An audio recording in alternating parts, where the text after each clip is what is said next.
High bypass turbofan engines do not create condensation trails. And here is a bit of an explanation why. So don't be fooled, long or short.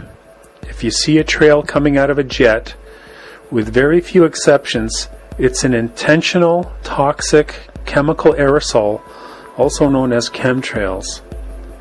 It is also sprayed over populations, and that is an inhumane act on a population, and it is a crime against humanity. Police chiefs, take notice and act to protect. So you think those lines in the sky are contrails? Think again. The trails being left in the sky by large aircraft cannot possibly be condensation trails or contrails. Once this is understood, then we are left with the ominous question, what do these trails consist of? High bypass turbofan jet engines do not create condensation trails. The ratio of the air to the exhaust is much too high to facilitate the formation of condensation because the majority of the air expelled from the back of the engine is not combusted. It is passed through the fan and simply blown out the back without mixing with any fuel at all. It's almost as if it's a propeller plane and using the jet turbine as the engine making the propeller turn around. So let me say that again. The ratio of air to exhaust is much too high to facilitate the formation of condensation because the majority of the air expelled from the back of the engine is not combusted.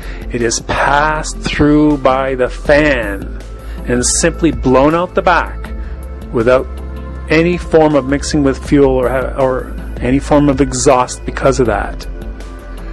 Turbine engines are the power plant for these high bypass turbofans. Turbine engines are used in other applications besides powering jets. They are also used to power helicopters, yet we never see trails coming from helicopters, and the reason is simple. Turbine engines almost never produce condensation trails. In the turbofan jet engine, notice the large ratio between the bypass fan diameter and the core part of the engine? It's huge. Every condition at the exhaust output of the engine is wrong for contrail formation. The formation of condensation trails requires high vacuum, cold temperatures, and high humidity. However, the output side of a jet engine contains mostly outside air that has been pushed through the engine by the large ducted fan, the bypass fan. The ducted fan is the set of spinning blades that you see when you look at the front of the engine. So let me repeat. The output side of the jet engine contains mostly outside air that has been pushed through the engine by those blades. This high pressure at the output of the engine is contrary for the formation of condensation trails because of the pressurized air. And pressurized air has the ability to hold much more water in suspension without producing condensation. Only a fraction of the air that enters the engine is taken in by the turbine engine. The air is mixed with jet fuel, essentially kerosene. It's combusted, and then exits the engine under very high pressure and high temperature.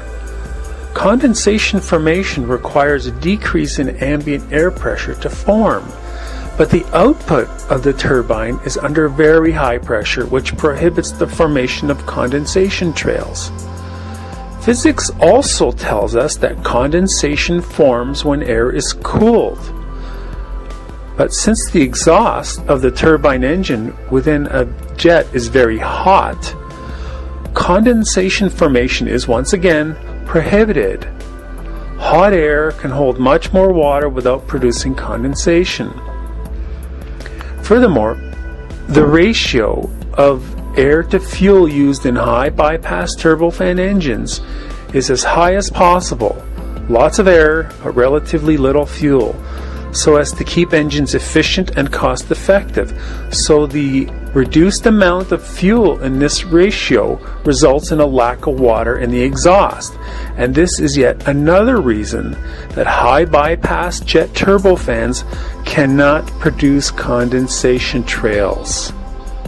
In short, the more efficient the engine, the less fuel it uses per unit of air moved, and this renders the high bypass turbofans virtually incapable of producing condensation trails. Simply said, every condition that is necessary for contrail formation is absent in the high bypass turbofan jet engine. Let me say that again. Every condition that is necessary for contrail formation is absent in a high bypass turbofan jet engine.